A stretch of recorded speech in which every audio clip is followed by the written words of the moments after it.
আসসালামু আলাইকুম everyone, welcome back to my another new blog. আশা করছি সবাই ভালো আছেন আল্লাহর অশেষ রহমতে। আলহামদুলিল্লাহ, আমরাও সবাই ভালো আছি। সকাল 10টা বাজে আর বাহিরের অবস্থা দেখে মনে হচ্ছে ভোর 5টা বাজে। আজকের ওয়েদারও অনেক বেশি খারাপ ছিল, সারা দিন রোদের দেখা মেলে নাই। একদম ভারী কুয়াশা ছিল। এখানে খালা এসে সব কাজ টাজ করে গেছে, আদাগুলা ছিলে কেটে নিয়েছে, তারপর চিংড়ি মাছ নামিয়ে রেখেছিলাম। সব চিংড়ি মাছগুলা কেটে দিয়েছে, বড়গুলো আমি কাটবো, ছোট চিংড়ি মাছগুলো উনি কেটেছে। এখন আমি নাস্তা রেডি করব। আজকে ভাবলাম যে খিচুড়ি রান্না করি। এখানে চাল ডাল নিয়ে নিয়েছি, সবজিগুলো কেটে নিয়েছি। আর বাহিরের অবস্থা দেখেন, ভোরবেলা মনে হয় বৃষ্টি হয়েছিল, পাশের বিল্ডিংয়ের ছাদ ভিজে আছে। তো আমি যে মুরগি তরকারি সেদিন রান্না করেছিলাম, এটা শেষ হতে হতে অনেক টাইম লেগে যাচ্ছিল। তো ভাবলাম লাস্টে যেটুকু ছিল ওইটা দিয়ে খিচুড়ি রান্না করে ফেলি। আমার খিচুড়ি রান্নার রেসিপি অনেকেই চেয়েছিলেন, তো আজকে একটু শেয়ার করতেছি। এখানে মাংসের তরকারিটা আমি রাতের বেলায় জাল করে রেখেছিলাম। এর মধ্যেই এখন আমি চাল ডাল ধুয়ে দিয়ে দিলাম আর পরিমাণ মতো পানি দিয়ে দিলাম। আমি ভাতের চাল নিয়েছি আর ফ্লেভারের জন্য অল্প একটু পোলাওয়ের চাল দিয়েছি, মুগ ডাল আর মসুরের ডাল দিয়েছি। এখন মশলা দিয়ে দিচ্ছি সামান্য পরিমাণে আদা রসুন বাটা, হলুদ মরিচ ধনিয়া জিরা গুঁড়া, একটু পরিমাণে রাঁধুনি গরুর মাংসের মশলা, তেজপাতা লবণ। এই দিয়ে এখন ভালো করে মিক্স করে নিচ্ছি। খুব বেশি একটা মশলা দিচ্ছি না, কারণ মাংসের যে ঝোল আছে ওইটার মধ্যেও তো মশলা আছে, সেজন্য আমি মশলার পরিমাণটা বুঝে কম করে দিলাম। এখন চুলাটা জ্বালিয়ে দিচ্ছি। আর সবজিগুলো আমি একসাথেই দিয়ে দিচ্ছি না, কারণ সব সবজি গলে ভর্তা হয়ে যাবে। এখনই দিয়ে দিলে চালের সাথে সাথে সেদ্ধ হতে হতে। তারপর ডিম সেদ্ধ বসালাম। তো এগুলো বসিয়ে এখন আমি চিংড়ি মাছগুলো প্যাকেট করে ফ্রিজে রাখবো। তো ছোট চিংড়ি মাছের মাথাগুলো ফেলতে নিষেধ করেছিলাম। মাথার সাথে আমি কিছু ছোট ছোট বেশ পরিমাণে চিংড়ি মাছও দিয়েছি। তারপর ভালো করে ধুয়ে এখন এগুলো আমি ব্লেন্ড করে রাখবো চিংড়ি মাছের বড়া বানানোর জন্য। এদিকে কিছুক্ষণ বলক আসার পর এখন আমি দিয়ে দিচ্ছি সবজিগুলা। সবজির মধ্যে আছে গাজর, ফুলকপি, আলু, বরবটি, তারপর পেঁয়াজকলি। শীতের দিনে সবজি দিয়ে খিচুড়ি রান্না করলেই খেতে বেশি ভাল লাগে। তো ওইদিকে খিচুড়িটা এখানে আমি জিরাগুলা ভালো করে ধুয়ে নিয়েছি। আকাশের যে অবস্থা, মনে হয় না আজকে রোদ উঠবে, তারপর আমি ধুয়ে নিলাম, কারণ আমার জিরার গুঁড়া একদমই শেষ। জিরাটা ব্লেন্ড করে গুঁড়া করতে হবে। তো আমি ধোয়ার পর মোটামুটি বিপদে পড়ে গেছিলাম যে এই জিরা আমি কীভাবে শুকাবো। তো পরে শুকাতে পারছি। তো এখানে আমি দিয়ে দিলাম এখন খিচুড়ির মধ্যে কাঁচামরিচ আর বাগারে দিলাম রসুন পেঁয়াজ মেথি, এই দিয়ে বাগার দিয়ে দিলাম। এখন দিয়ে দিচ্ছি ধনে পাতা। এই তো আমার খিচুড়ি রান্না হয়ে গেছে। আর আমি ডিম 2টা সেদ্ধ করে একটু হলুদ লবণ দিয়ে ভেজে এখন খিচুড়ির সাথেই দিয়ে দিলাম। তো খিচুড়িটা একটু স্পাইসি ছিল, তো আমরাই খাবো, আমাদের জন্য ডিমটা খিচুড়িতেই দিয়ে দিলাম। আর আরিশ খিচুড়ি খাবে না, ওকে আলাদা নাস্তা দিব। তো এখানে জিরাগুলা পানি ঝরিয়ে এখন বড় একটা ডিশের মধ্যে মেলে আমি চুলার হিটে দিয়ে রেখেছি। চুলাটা অফ ছিল, চুলার উপরে একটু দিয়ে রেখেছি। 12টার পর একটু রোদ উঠেছিল, পরে আবার এগুলা রোদে দিয়েছিলাম। তবে যে পরিমাণে রোদ উঠেছিল ওই রোদে আমার জিরা শুকায় নাই, পুরাটা আমি চুলার হিটেই শুকিয়েছি। এটা শনিবারের ভিডিও ছিল, আর ঈশার বাবা বাসায় আছে। তো এই যে নাস্তাটা আজকে সেই বেড়ে নিল আর শশা কেটে নিল। এখন একদম গরম গরম ধোয়া ওঠা খিচুড়ি খেয়ে নেব, সাথে জলপাইয়ের আচার দিয়ে। আমি আগে আরিশকে নাস্তা খাইয়ে নিয়েছি, সে ওই যে বসে বসে টিভি দেখতেছে। আজকে খিচুড়িটা আমি একটু বেশি করেই রান্না করে ফেলছি। আজকে অন্য কিছু আর দুপুরে আমি রান্না করব না, খিচুড়িই খাবো দুপুরবেলা। তো সেজন্য পরিমাণে একটু বাড়িয়ে রান্না করেছি। সকালের নাস্তা, তারপর দুপুরে খেয়ে রাতেও খেয়ে আবার ছিল, পরিমাণটা একটু বেশি হয়ে যায় খিচুড়ির ক্ষেত্রে। তো আবার খিচুড়ি রান্না হতে হতে খালা কাজ করে চলে গেছে, তো ওনাকে পরদিন খাওয়াবো। তো সেজন্য আমি একটু ভাবলাম একটু বেশি করেই রান্না করি। So delicious. আসলে মজা হয়েছে, আমি খাই পছন্দ করি, ঠিক সেরকমই হয়েছে। Thank you so much, most welcome. এরকম একটা সকাল সকাল আমার মনের মতো করে একটা তোমাকে মনের মতো করে ট্রিট দেওয়ার জন্য আমাকে থ্যাঙ্কস দিল। মজা হয়েছে। বসে দেখো, নাড়াচাড়া করো না। খিচুড়ির মধ্যে রান্না করা মাংসের তরকারি পড়লে খিচুড়ি এমনিও মজা হয়ে যায়। সো আজকের খিচুড়িটাও ভালো হয়েছে অনেক। নাস্তা খাওয়ার পর আরিশের বাবা চা বসিয়েছে, এখন হচ্ছে আমি বাকি কাজ করা শুরু করব। তো এর মধ্যে আমি বড় চিংড়ি মাছগুলোও কেটে নিয়েছিলাম নাস্তা খাওয়ার আগেই। এখন হচ্ছে আদাগুলো ব্লেন্ড করে নিচ্ছি, আর ওইদিকে আমি ব্রয়লার চিকেন ভিজিয়ে রেখেছি, এগুলো হচ্ছে আমি কেটে কুটে প্রসেস করে রাখবো আর কি, মানে যখন যে কাজে আমার ব্রয়লার চিকেনটা প্রয়োজন হবে। এখানে আমি আদাগুলো ব্লেন্ড করে নিচ্ছিলাম। তো মশলার বক্সে রাখার পর বাকিটা হচ্ছে আলাদা বক্সে রেখে দিলাম।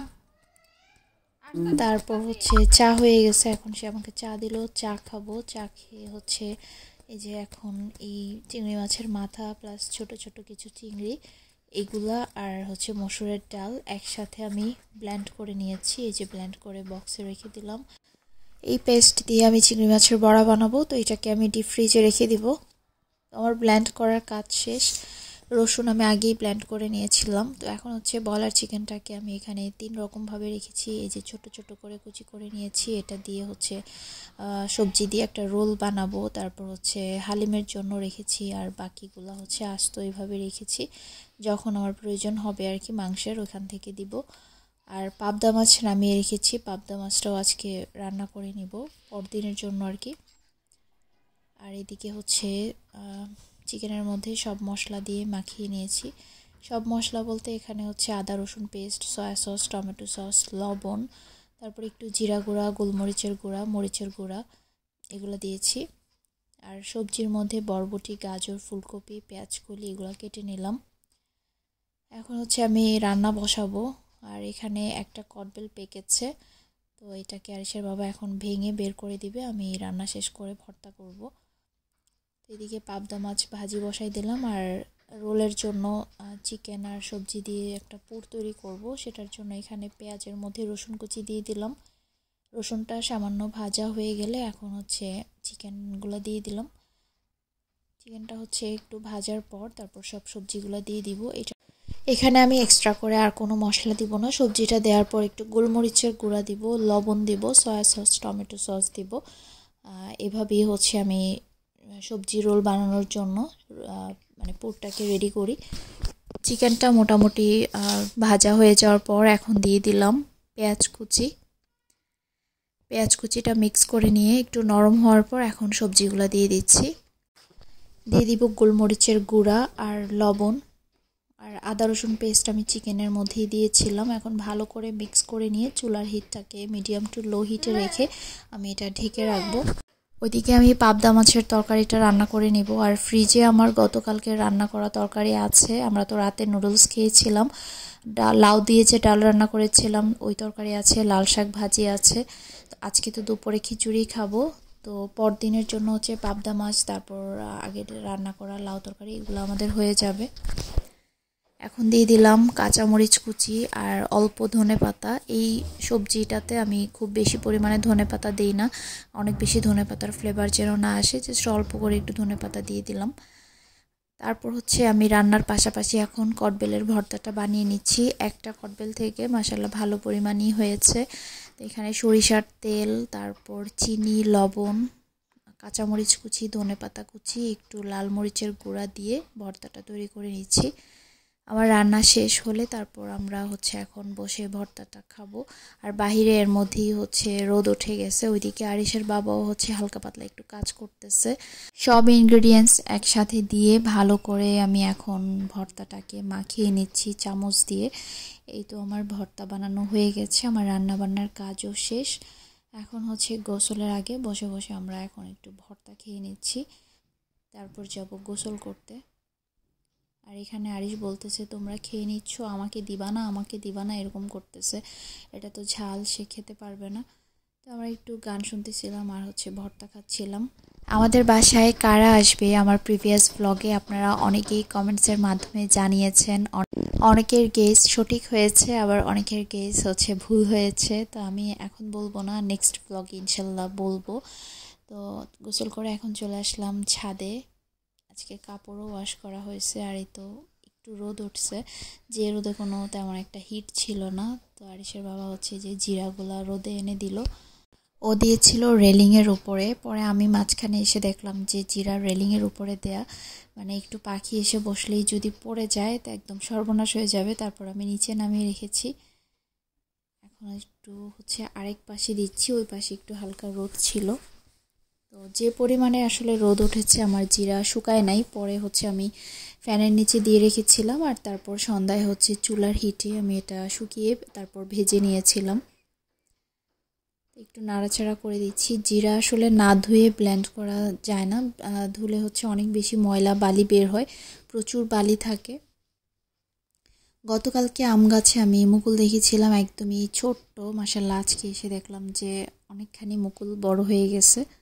আজকে দুপুরের খাবার আমরা অনেক লেট করে খেয়েছি, কেননা খিচুড়ি খাওয়ার পর পেট একদম লোড ছিল, খিদাই লাগতেছিল না, তার উপর আবার ভর্তা খেয়েছিলাম। আমাদের দুজনের কাছেই মনে হচ্ছিল যে আমরা লাঞ্চ করে ফেলছি, একটু খিদা ছিল না। তো দুপুরের খাবার খেতে খেতে একদম বিকেলের শেষ দিকে খেয়েছিলাম। তো সন্ধ্যাবেলায় এখন আমি এই যে জিরাগুলা চুলায় একদম লো হিটে বসিয়ে এখন এগুলাকে আমি ড্রাই করে নিব। তারপর যখন একদম ড্রাই হয়ে যাবে তারপর আবার সুন্দর করে এগুলো আমি ভেজে নিব।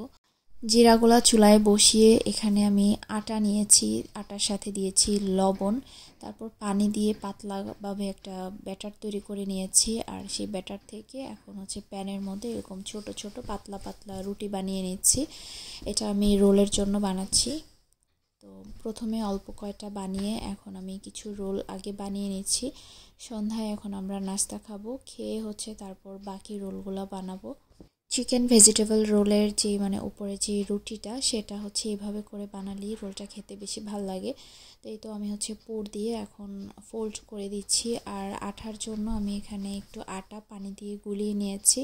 এটা দেখে আরিশের বাবা বলতেছিল যে আমি এটার মধ্যে আইকা লাগাচ্ছি, এরকমই লাগতেছিল। তো এই তো এইভাবে করে ফোল্ড করে সবগুলো রোল বানিয়ে নিব। প্রথমে অল্প কয়টা বানিয়েছি, এগুলো আমরা খাবো, আর তারপর বাকিগুলো বানিয়ে নিব সেমভাবে। আর পুরটাও অনেক মজা হয়েছিল। এই তো আমি প্রথমে এই কয়টা রোল বানালাম, এখন এগুলাকে আমি হালকা তেলে ফ্রাই করব। অনেক দিন পর ভাজাভুজি খাচ্ছি। আমি এখন আগের মতো খুব বেশি একটা ভাজা পোড়া করি না, খাওয়াও হয় না খুব একটা। এখন জিরাগুলা শুকাতে অনেকটাই টাইম লেগে গেছে, একদম সুন্দর করে মচমচা করে আমি ভেজে নিয়েছিলাম। খুব কেয়ারফুলি ভাজতে হবে যেন আবার পুড়ে না যায়। তো এদিকে আমার রোলগুলা ভাজা হয়ে গেছে, এখন আমরা খেয়ে নিব সন্ধ্যার নাস্তা হিসেবে। আর খাওয়া দাওয়া শেষ করে তারপর আমি এই যে বাকি রোলগুলা বানিয়ে নিয়েছি, যতটুকু ব্যাটার ছিল ওইটা দিয়ে যতটুকু পরিমাণ হয়েছে আর কি। এখন এভাবে একটা ডিশের মধ্যে নিয়ে আমি ডিপ ফ্রিজে রেখে দিচ্ছি ডিশ সহ। যখন এটা ফ্রোজেন হয়ে যাবে তারপর আমি জিপলক ব্যাগে করে রেখে দিব। আর তারপর রাত 10টায় এখন আমি জিরাগুলো ঠান্ডা হওয়ার পর ব্লেন্ড করে এখন চেলে নিলাম, কাচের বয়ামে নিয়ে নিব। আর বাকিটুকু আমার রান্নার যে মশলার বক্স সেখানে নিয়ে নিব। তো সব মশলাগুলোও আমি ঢেলে নিলাম। তো আজকে এই পর্যন্তই, আল্লাহ হাফেজ।